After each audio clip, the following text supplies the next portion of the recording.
तमाम सुनने वालों को आदाब, नमस्कार। आप देख रहे हैं कुरान और सच। और आज बहुत दिनों बाद, शायद महीना गुजर गया इस बात को, कि मैंने कोई नई स्ट्रीम नहीं की, कोई नई वीडियो अपलोड नहीं की। उसके पीछे बहुत सारे कारण थे। मैं आप सबकी खिदमत में फिर से हाजिर हुआ। असल में मैंने सोचा कि जवाब मेरे सवालों का किसी के पास नहीं है, और मेरे सवालों का नहीं, इस तरह के जितने भी सवाल उठाने वाले हैं उन सब का जवाब किसी के पास नहीं है। और जो कोई देता है वो बस यही ऊंट पटांग और बस अपनी मन चाही बातें, और फिर वो बातें जिनका कुरान और हदीस के साथ कोई लेना देना नहीं है। हदीस का मैं इसलिए कह रहा हूँ क्योंकि इन जवाब देने वालों के नज़दीक जो है वो हुज्जत मानी जाती है। तो मैंने ये सोचा कि जवाब किसी के पास है नहीं, और यही वो मेन मुद्दे थे। क्योंकि अक्सर जब मैं छोटा था, बचपन में था, स्कूल जाता था, तो तब उस वक्त से मैं ये बातें सुनते आ रहा हूँ। बातें क्या थी? यही इल्ज़ामात, यही तनकीदी बातें, और यही जो सवाल जवाब क्रिश्चियनिटी पर किए जाते थे कि देखें जी, मेन सवालों की बात करता हूँ, जो मोटे मोटे सवाल थे, जो हर कोई यारा गहरा नथुगता जो है वो अपने माइंड में लिए फिरता था, अपने हाथों में। जो कोई 10 जमातें पढ़ ले वो इन सवालों को रट के बैठ जाता कि मैं एक आलम बन गया हूँ। और वही सवाल हमने अपने टीचर से भी सुने। जाहिर है वो भी तो इतने ही आलम थे ना, 10 जमातों वाले। और ईसा को सलीब नहीं दिया गया, ईसा खुदा का बेटा नहीं है, बाइबल बदल गई है, बाइबल खुदा का कलाम नहीं है, वगैरह वगैरह। इसके अलावा और भी बहुत से सवाल जो कि मोटे मोटे, जो कि हर बंदे की ज़ुबान पर हैं। जिसको कुछ भी नहीं ना पता वो ये सवाल करेगा, बेशक उसको खुद को भी ना पता हो ये सवाल है क्या, कहाँ से आया, क्यों आया, वो ये सवाल करेगा। तो मैंने सोचा कि इनका जवाब मैंने दे दिया। उल्टा मैंने अपने बहुत सारे ऐसे सवालात जो है वो कर दिए हैं कि किसी के पास उनका जवाब नहीं है। तो लिहाजा मुझे ये मालूम हुआ कि नहीं, किसी के पास जवाब नहीं है, तो चलो थोड़ी देर स्टे कर लेते हैं। क्योंकि यही वो बातें थी। असल में मेरा मकसद ना तो किसी के अकीदे को ठेस पहुंचाना है, ना ही किसी के जो है वो रूहानी पेशवा को ठेस पहुंचाना है, बल्कि मेरा काम जो है वो सिर्फ सच्चाई को सामने लाना था, जो कि मैं लाया। और मैंने ये साबित किया कि जो बातें मैं कर रहा हूँ वो बाहवाला हैं और बिल्कुल हकीकत पर मबनी है। और जिन बातों के बारे में मैंने अपनी राय कायम की है, जिन बातों को मैंने साबित किया, बेशक वो क्रिश्चियनिटी से हों या वो इस्लाम से हों, मैंने उनको उनका हवाला दिया, बाहवाला बात की। तो फिर मैंने थोड़ी देर सोचा कि चलें वीडियो का सिलसिला जो है अभी बंद रख। लेकिन उसके बाद मैंने देखा कि बहुत से चैनल्स और सोशल मीडिया पर बहुत सी बातें हो रही हैं। मैंने तो सोचा था कि दोस्तों कि अब इनको जवाब जो है मैंने दिए हैं, हर एक इनकी बोंगी का जवाब मैंने दिया, तो अब ये बाज आ जाएंगे। लेकिन ये बाज आने वाले नहीं हैं, ये बोंगियाँ मारती रहेंगे। जैसे कि आप सब लोग जानते हैं कि पिछले दिनों पाकिस्तान, जाकिर नाइक पाकिस्तान गया हुआ था, तो वहाँ पर जाकर जो उसके लिए हालात बने, फिर मैंने खैर पूरा मुनाजरा तो नहीं, वो जितनी देर उसने स्पीच की है वो तो नहीं सुनी। लोगों ने क्लिप काट काट के जो कि अपने चैनल्स पे दिए हुए थे, फेसबुक पे दिए हुए थे, वो मैंने ज़रूर देखे। और सही तरीके से जो है वो नवाजा गया है जाकर नालायक को। और तरीका आप सब लोग जानते हैं, पूरा पाकिस्तान जानता है, पूरा इंडिया जानता है, जितने भी उर्दू को समझने वाले लोग हैं वो जानते हैं कि किस तरीके से खातिर-ए-तवाज़ी हुई जाकिर नाइक की पाकिस्तान में, और उसके बाद कितनी इज्जत जो है वो रह गई। इससे बेहतर था ना ही आता, इससे बेहतर था जहाँ पे बैठ के डॉलर कमा रहा है वहीं पे रहता, उधर ही अपना निज़ाम चलाता, उधर ही ये सारी बोंगियाँ मारता। इधर आके बोंगियाँ मारने की क्या ज़रूरत थी भाई? अच्छा खासा इज्जत से बैठे हो वहाँ पे, तो वहीं पे बैठे रहो। और बहुत से झूठे ब्लंडर, झूठी बातें, जैसा कि वहाँ पे अपने चैनल पे बैठकर भी वही करते हैं, और इधर आकर जो पाकिस्तान में आकर उसने यही सारा काम सर अंजाम दिए। अब हुआ क्या? लोगों ने ऐसा जलील किया। अब जो उनके पास थे उन्होंने तो नहीं करना था, लेकिन आवाम थी, भाई अब वो टाइम नहीं रहा, वो वक्त नहीं है कि लोग सिर्फ बातें सुनेंगे, लोग आगे से सवाल भी करेंगे और ऐसे ऐसे सवाल करेंगे कि तुम लोगों की अकल दंग रह जाएगी। और इसके जवाब पता क्या होते थे? मैंने एक क्लिप सुना है, वो किसी ने काट के ना, बिल्कुल वो छोटा सा क्लिप था, वो फेसबुक पे दिया हुआ था कि मेरे साथ अगर मुनाजरा करना है तो मैं इस बच्चे के साथ बच्चे किसी ने सवाल किया था, बच्चा भी नहीं था वो, टीन एज था, समझदार था, उसने सवाल किए तो जाकिर नाइक का जवाब आगे से आता है कि मेरे टक्कर का बंदा लेके आओ, मैं उसके साथ मुनाजरा करूंगा। ये बच्चे से मुनाजरा करूंगा तो लोग कहेंगे कि देखो जी बच्चे से मुनाजरा कर रहा है, इसलिए मेरे एक तो टक्कर का बंदा लेके आओ, और दूसरा गैदरिंग होनी चाहिए।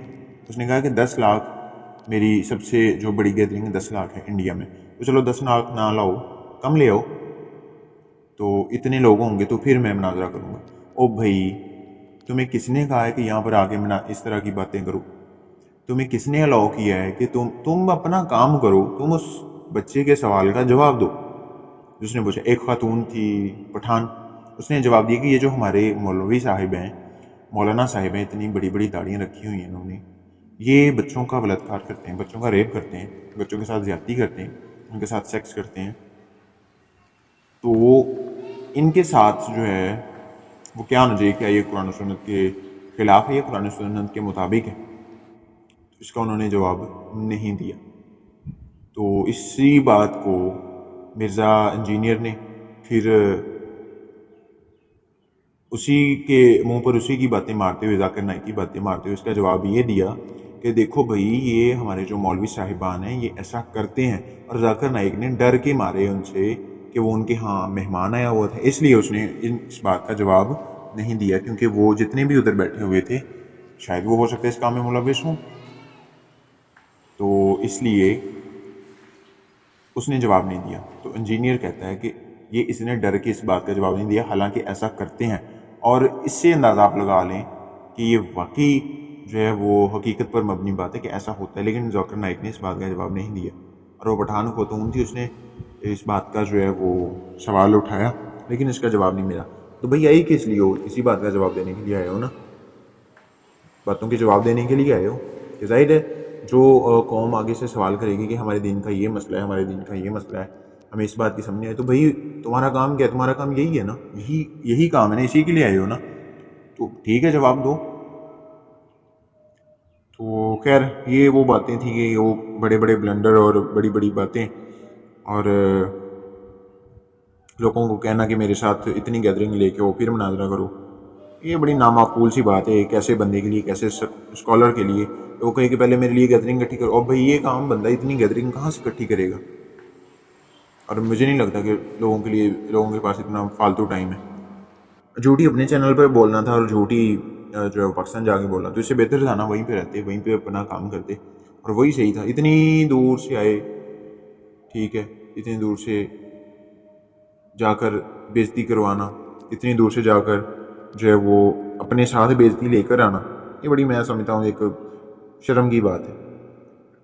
और अच्छा खासा जलील हुआ है, आराम से बैठे हो जहाँ, वहीं से कमाई करो, इतनी दूर सफ़र करके गए, जलील हुए, लेकिन चलो अच्छा हुआ। ये होना ज़रूरी था। क्यों होना ज़रूरी था? उसकी वजह ये नहीं है कि मैं चाहता हूँ कि ऐसा हो, नहीं, उसकी वजह ये थी कि इसको पता चले कि आजकल वो ज़माना नहीं रहा कि जब तुम्हारा मजमा है और तुम्हारे खड़े किए हुए लोग हैं और उन्हीं से वही सवाल करेंगे और वो उन्हीं को जवाब दोगे कि हाँ जी फ़लाँ चैप्टर है, फ़लाँ वर्स है, फ़लाँ चैप्टर है, फ़लाँ वर्स है, और ऐसा नहीं हुआ था, ऐसा हुआ था। भाई किसी के सामने बैठकर उसे मुनाजरा करो। पाकिस्तान में से ही सुलेमान मैथ्यू ने जो है वो कितनी बार मिर्ज़ा इंजीनियर को मेल किया है, उसको लाइव वीडियो में कहा है कि मेरे साथ मुनाजरा करो। जाकिर नाइक को कहा एक बार नहीं, बड़ी दफ़ा कहा। तो फिर करो मुनाजरा, क्यों नहीं करते? क्यों बस इतनी सी बात कह के कि मेरे साथ मुनाजरा करो और उसके बाद छुप जाते हो? छुपना ज़रूरी है या मुनाजरा करना ज़रूरी है? अपने दीन का दिफा करना है, डिफेंड करना, तो ठीक है करो मुनाजरा। फिर अपना जो सुलेमान मैथ्यू साहब हैं, करो उनसे मुनाजरा। इस तरह के और लोग हैं, उन्होंने कहा है कि ठीक है जाकिर नाइक हमारे साथ। और मेरे कुछ जानने वाले लोग थे, आज से तकरीबन मेरे ख्याल में कोई 30 या 35 वर्ष पहले उन्होंने जाकिर नाइक को, तब ये अभी नया नया मार्केट में आया था, तब वो मेरे जो जानने वाले थे वो भी اسکالر تھے. انہوں نے کہا کہ ٹھیک ہے, ہم ذاکر نائک سے کہتے ہیں کہ ہمارے ساتھ مناظرہ کرو, ہم اس کی باتوں کا جواب دیں گے, یہ ہماری باتوں کا جواب دے. لیکن تب بھی اس نے کسی بات کا, ایسی بات کا رسپانس نہیں دیا. یہ صرف باتیں کرنا اور اسٹیج پہ کھڑے ہو جانا, ڈائس پہ کھڑے ہو جانا, وہاں پر کھڑے ہو کر مائک میں یہ بولنا مجمع کے سامنے کہ میرے ساتھ مناظرہ کسی نے کرنا تو وہ کر سکتے. تو بھائی یہ باتیں کہنے سے کچھ نہیں ہوگا. تو جن لوگوں نے ٹھیک ہے چیلنج ایکسیپٹ کیے ہیں, ٹھیک ہے, پھر ذاکر نائک ان کے ساتھ مناظرہ کرے. تو ابھی بیٹھے بیٹھے میں نے جو ہے وہ مرزا محمد علی انجینئر کو سنا, ایک کلپ اس کا آ رہا تھا. بھائی دیکھیں, بونگیاں مارنے سے یہ باز نہیں آ سکتے. جتنے بھی یہ ایسے اسکالرز ہیں نا, ٹھیک ہے تمہاری بات ہے, تم اپنے دین تک اس کو محدود رکھو, ٹھیک ہے, وہ تمہارا اپنا مسئلہ ہے, اس کو کم کرو, زیادہ کرو, کسی کی بے عزتی کرو, کسی کی نہ کرو. او بھائی کسی اور چیز کو جس کے بارے میں تم جانتے ہی نہیں ہو, جس کے بارے میں بڑا ہی کم علم ہے, قلیل علم ہے, اس کو ڈسکس کرنے کی تمہیں ایک تو اجازت کس نے دی ہے, اور دوسرا تمہارے پاس اتنا, میں نہیں سمجھتا کہ اتنا تمہارے پاس علم ہے کہ تم اپنی باتوں, بھائی اپنے آپ تم لوگوں کے معاملات اتنے الجھے ہوئے ہیں کہ تم لوگ اس میں سے نہیں نکل سکتے. تو پھر مجھے نہیں لگتا کہ کسی اور بک کو, کسی اور جو ہے وہ دھرم کو ڈسکس کرنا جو ہے وہ ہمارے لیے بہتر رہے گا. میں نے سوچا تھا کہ ان کی بونگیں ختم ہو جائیں گی, اور اسی لیے میں نے ویڈیو کا سلسلہ جو ہے تھوڑی دیر اسٹاپ کیا تھا, لیکن یہ ہو نہیں سکتا. لیکن اس کے بعد کوئی مسئلہ نہیں ہے, ہر کس ایک کی بونگی کا جو ہے وہ جواب دیا جائے گا. اور باقاعدہ پھر جب میں, ٹھیک ہے میں جواب دیتا ہوں, پھر جب میں سوال کرتا ہوں, ان سوالوں کا جواب کسی کے پاس نہیں ہوتا, کوئی جواب دیتا نہیں. جتنے سننے والے ہیں وہ اپنی ٹانگ لگاتے ہیں, اپنی باتیں کہتے ہیں, نہ ان کو قرآن کا پتہ ہے, نہ اس کی آیات کا پتہ ہے, نہ ان کو یہ پتہ ہے کہ یہ کیا معاملات چل رہے ہیں اور یہ سوال کیا ہے. بس اپنی باتیں سیدھی کرتے ہیں, آتے ہیں اور کہتے ہیں کہ دیکھو جی قرآن اور سچ تمہیں تو کچھ پتہ نہیں ہے, تم یہ بات کیسے کر رہے ہو, یہ بات کیسے کر, حالانکہ میں باحوالہ بات کر رہا ہوں. مرزا محمد علی انجینئر کا کلپ میں آپ کو سناتا ہوں, سنیے ذرا. وہ نبی امی صلی اللہ علیہ وآلہ وسلم کا جو یہ لقب ہے امی, یہ بڑا خاص لقب ہے. اس کا مطلب ان پڑھ ہونا نہیں ہے, اس کا مطلب یہ ہے کہ نبی صلی اللہ علیہ وآلہ وسلم دنیا میں کسی سے پڑھے لکھے نہیں تھے, بلکہ اللہ نے ڈائریکٹ آپ کو علم سکھایا. یہ ہے اس کا معنی. اور یہ نبی الاسلام کی وہ خوبی ہے جو آپ کی وہ نشانی ہے جو اگلی الہامی کتابوں میں آپ کی خصوصیت بنا کے اللہ تعالیٰ نے نازل فرمائی تھی کہ جو آخری نبی ہوں گے نا وہ امی ہوں گے. باقی انبیاء اکرام کو جو کتابیں دی گئیں سلیبس کی فارم میں دی گئیں, یکمشت ہی دے دی گئیں, لیکن ہمارے نبی الاسلام کے سینے پر قرآن نازل ہوا 23 سال تک ہوتا رہا, اور اللہ نے یاد بھی کروایا. اور وہ قرآن کہ جس کے بارے میں قرآن میں آیا لو انزلنا هذا القرآن على جبل لرأيته خاشعا متصدعا من خشیت اللہ, اگر ہم یہ پہاڑ پر نازل کرتے نا وہ بھی اللہ تعالیٰ کے روب کی وجہ سے دب جاتا, پھٹ جاتا. کیوں؟ یہ اللہ کا کلام ہے, اللہ کی صفت ہے. اللہ کی تجلی سے کوہ طور ریزہ ریزہ ہو گیا تھا نا. قرآن بھی اللہ کی صفت ہے, یہ اللہ کی مخلوق نہیں ہے, اللہ کی صفت ہے. اس کے اندر بھی اللہ نے وہی خوبی رکھی ہے کہ اگر یہ بھی پہاڑ پر نازل ہوتا ریزہ ریزہ ہو جاتا ہے. یہ تو پھر نبی الاسلام کا دل مبارک ہے, یہ اس کی خوبی ہے کہ اللہ تعالیٰ نے اس کے اوپر قرآن کو نازل کیا. الحمدللہ. سورۃ الاعراف کی آیت نمبر 157 میں اللہ تعالیٰ نے نبی صلی اللہ علیہ وآلہ وسلم کے امی ہونے کا ذکر کیا ہے. ویسے تو کئی مقامات میں, لیکن یہ خاص اسپیسیفک مقام ہے کیونکہ اس میں اگلی کتابوں کا بھی ذکر ہے. الذین یتبعون الرسول, اہل ایمان کا ذکر اللہ تعالیٰ فرما رہا ہے کہ یہ وہ لوگ ہیں جو ایسے رسول کی اتباع کرتے ہیں النبی الامی الذی یجدونہ مکتوبا عندہم فی التوراۃ والانجیل, اس رسول کی یہ پیروی کرنے والے ہیں جو نبی امی ہیں, جن کو یہ لکھا ہوا پاتے ہیں, جو ان کے پاس اپنی کتابیں ہیں, تورات ہو یا انجیل, ان میں اس نبی الاسلام کی اللہ تعالیٰ نے خوبیاں بیان فرمائی ہیں کہ یہ نبی امی ہیں. پھر آگے بھی ذکر ہوا کہ وہ ان کے اوپر جو بوجھ ہیں ان کو دور کرتے ہیں. ہاں جی, یہ کلپ ذرا دیکھیں, یہ کلپ ہے, میں نے اس کو شارٹ کیا ہے, ویسے یہ بڑا کلپ ہے. اس سے پہلے طارق مسعود جو اسی کلپ کے سٹارٹ میں طارق مسعود جو ہے وہ بھی اس چیز کو بیان کرتا ہے. الامی سورہ اعراف اور اس کی 157 ورس. اچھا, اس میں کہتے ہیں کہ جی الامی جو ہے وہ پیغمبر اسلام کے لیے استعمال ہوا ہے. اور الامی کا مطلب ہے ان پڑھ، مفتی طارق مسعود۔ اور سب سے مزے کی اور سب سے بڑی بات پتہ کیا ہے؟ وہ یہ ہے کہ یہ جتنے بھی اسلام کے اسکالرس ہیں ان کی آپس میں اس بات پر یہ متفق نہیں ہے کہ الامی کا اصل میں مطلب کیا ہے۔ الامی کا مطلب جو ہے وہ اگر ہم گرامر کے حساب سے دیکھیں تو وہ ایک لمبا چوڑا ٹاپک بن جائے گا، ہم اس کو بعد میں کریں گے، لیکن یہ جو یہاں پر جو بات ہے وہ الامی کی بھی ہے، اور اس کے بعد جو اس کے آگے گھڑی گئی اپنی اصطلاح ہے اس کی بات میں کرنے لگا۔ اچھا، مفتی طارق مسعود کہتا ہے کہ الامی کا مطلب ہے ان پڑھ، کہ پیغمبر اسلام کو پڑھنا لکھنا نہیں آتا تھا اس لیے الامیوں نے کہا گیا۔ مرزا محمد علی انجینئر کا کہنا یہ ہے کہ الامی کا مطلب یہ نہیں ہے کہ پیغمبر اسلام ان پڑھ تھے، الامی کا مطلب یہ ہے کہ انہوں نے ایک بھی سطر جو ہے وہ اپنے ہاتھ سے نہیں لکھی، بلکہ اللہ تعالیٰ نے ڈائریکٹ ان کو قرآن سکھایا اور ان کے سینے میں اتارا اور ان کو یاد کروایا۔ یہ مرزا محمد علی انجینئر کا کہنا ہے۔ اچھا، اب ان دونوں کی باتوں میں جو ہے وہ اتفاق نہیں ہے۔ خیر، سب سے پہلے تو میں ایک صلاح دوں گا، وہ یہ ہے کہ سب سے پہلے اپنے آپ میں اتفاق کریں کہ الامی کا اصل مطلب ہے کیا، اور پھر میں بھی بتاؤں گا کہ الامی کا اصل مطلب کیا ہے۔ اچھا، سورہ اعراف کی مرزا محمد علی انجینئر سورہ اعراف کی 157 ورس جو ہے پڑھتا ہے اور کہتا ہے کہ دیکھیں جی اس میں الامی کہا گیا ہے کہ پیغمبر اسلام کو، حالانکہ اس پوری آیت میں، وہ لمبی آیت ہے، اس پوری آیت میں نہ تو محمد کا ذکر ہے، اور ان سب باتوں سے پہلے میں یہ کہتا ہوں کہ بھائی سب سے پہلے مجھے یہ بتاؤ کہ قرآن حضرت محمد کو دیا گیا، ٹھیک ہے، اور اللہ نے کہا کہ یہ قرآن جو ہے ہم نے حضرت محمد پر اتارا، یہ مجھے قرآن مجید سے ہی دکھایا جائے، کیونکہ ظاہر ہے اسی میں ہوگا نا، اسی بک میں ہوگا۔ اچھا، یہ سب سے جڑ والی بات ہے، ٹھیک ہے، بیس۔ چلیں اس سے آگے چلتے ہیں، پھر اس کے بعد اس کا لکھا جانا، کب لکھا گیا، کیا صورتحال، یہ ساری ویڈیوز میں نے ریکارڈ کی ہیں، اور میرے علاوہ بہت سے لوگوں نے جو ہے وہ اس پر بات کی ہے، بہت سے لوگوں نے اس پر بحث کی ہے، بہت سے لوگوں نے اس بات کا یہ نتیجہ نکالا کہ قرآن جو اس وقت ہمارے ہاتھوں میں موجود ہے، جو پڑھا جاتا ہے حفظ کا ورژن، وہ کبھی بھی کسی صورت بھی جو ہے وہ اس زمانے کا نہیں ہے۔ بہت بڑے بڑے بلنڈر چھوڑے گئے، بہت سی ایسی باتیں ہیں جن کا نہ تو تاریخ کے ساتھ کوئی تعلق ہے، نہ قرآن کے ساتھ کوئی تعلق ہے، اور ان کو ایسے طریقے سے گھڑا گیا ہے کہ لوگوں نے ایسے اپنے ذہن نشین کیے ہوئے ہیں کہ وہ ٹس سے مس نہیں ہوتے۔ ان کو حقیقت بھی دکھا دو، ان کو حوالہ بھی دکھا دو، ان کو آیت بھی دکھا دو، ان کو قرآن سے ہی سارا کچھ دکھا دو، پھر بھی وہ کہتے ہیں کہ نہیں۔ اس کا مطلب ہے کہ وہ قرآن کے منکر ہو سکتے ہیں، اپنے ان عقیدوں کے منکر نہیں ہو سکتے جو کہ انہوں نے بالکل اپنے طریقے سے بنائے ہوئے۔